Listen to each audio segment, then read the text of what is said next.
मी वर्षा तुमच्या सर्वांचं स्वागत करते. आज आपण न्यू स्लीव डिझाईन कटिंग आणि टिचिंग करणार आहे. घातल्यानंतर आपली स्लीव अशी दिसते. मी बाही ऑलरेडी कटिंग करून घेतली आहे. तुम्हासनी मी बाहीची उंची किती घेतले सांगते. 9.5 उंची आहे, त्यात मी 1 इंच प्लस करून 10.5 इंच घेतली आहे. आणि बाही रुंदी मी 8 इंच घेतली आहे, हे बघा. आणि मुंढा उतार मी 3.5 इंच घेतला आहे. आणि बाही मी कटिंग केली आहे.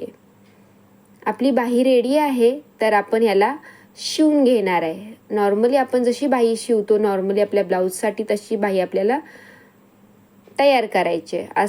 मी अस्तर आणि ब्लाऊजचा कपड्यावर शिलाई मारली, पिना सगळ्या काढून घेतल्या.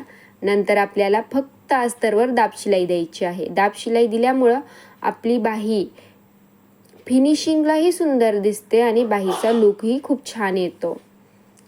दाब शिलाई दिल्यानंतर मी पूर्ण कपडा असा पलटी करून घेतला. आपली बाही एका बाजूने तयार आहे, दुसऱ्या बाजूने पण शिलाई मारून घ्या. आपली बाही रेडी झाली आहे. आता आपल्याला जी स्लीव डिझाईन बनवायची त्यासाठी आपल्याला अशा पट्ट्या लागणार आहेत. मी अशा 4 पट्ट्या घेतल्या आहेत आणि त्याची रुंदी 4 इंच घेतली आहे. आपण पट्टीला असं शिलाई मारून घेतो एका किनारीला. शिलाई मारून झाल्यानंतर आपण ही पट्टी पलटी करून घेणार आहे. तर मी कैचीच्या मदतीने ही पट्टी पलटी करून घेते. तुम्ही बोटाच्या मदतीने सुद्धा, कारण ही मोठी पट्टी आहे, पटकन पलटी होते. हे बघा, आपली पट्टी पलटी झाली आहे. अशा तुम्हासनी अजून 4 पट्ट्या बनवून घ्यायच्या आहेत.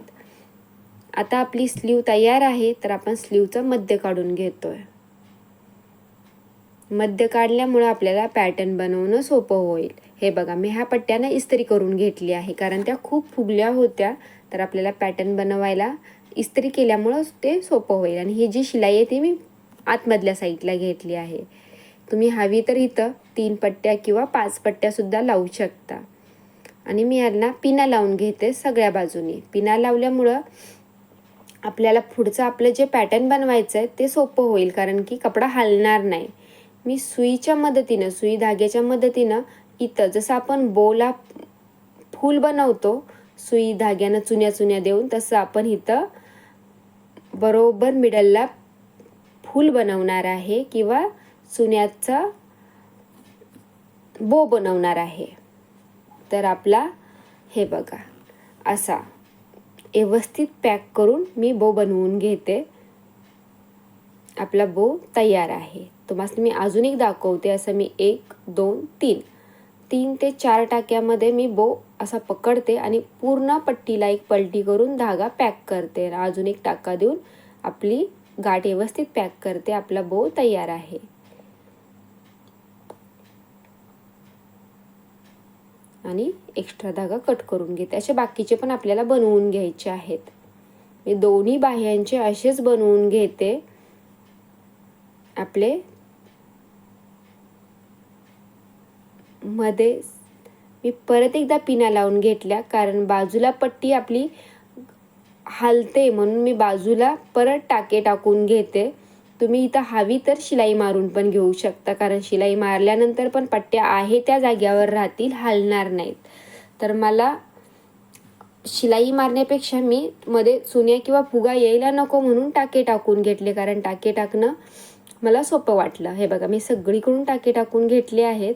आता मध्ये आपण पिन लावली होती, तर मध्ये सुद्धा आपण पॅक करणार आहे. मध्ये पॅक करायच्या वेळेस मी मध्ये एक हा मणी घेते, मणी त्याच्याबरोबर पॅक करते, तर आपल्या बाहीचा लूक अजून वाढेल. तर हे तुमच्या आवडीवर आहे. तुम्हासनी आहे असं पण पॅटर्न खूप सुंदर दिसतं.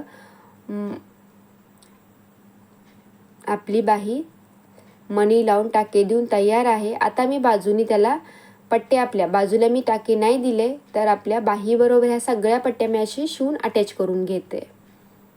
आणि मी हात व्यवस्थित पसरून ठेवते, कारण की आपण पट्ट्या लावताना सुद्धा बाहीला कुठं मध्ये चुनी किंवा फुगा येणार नाही याची काळजी घ्या. हे बघा, ह्या पट्ट्या आपल्या परफेक्ट अटॅच झाल्या आहेत. मी सगळ्या पिना काढून घेतल्या आहेत आणि एक्स्ट्रा कपडा सुद्धा सगळा कट करून घेते. आपली बाही तयार आहे, आपलं बाही पॅटर्न तयार आहे. तर चला आपण हा ब्लाऊजला अटॅच करूया. माझा ब्लाऊज शिवून तयार आहे. मी कटोरी ब्लाऊज घेतला आहे आणि बाहीचा पुढचा मागचा भाग चक करा आणि बाही ब्लाऊजला अटॅच करा. जशी आपण नॉर्मली बाही किंवा स्लीव ब्लाऊजला अटॅच करतो सेम तशीच करायची आहे. काहीसुद्धा चेंज नाही, कारण की आपण ज्या पट्ट्या लावलेत त्या पॅक केल्या आहेत. त्याला आपल्या बाहीला लावायला काहीच प्रॉब्लेम येत नाही. हे बघा आपली बाही व्यवस्थित अटॅच झाली आहे.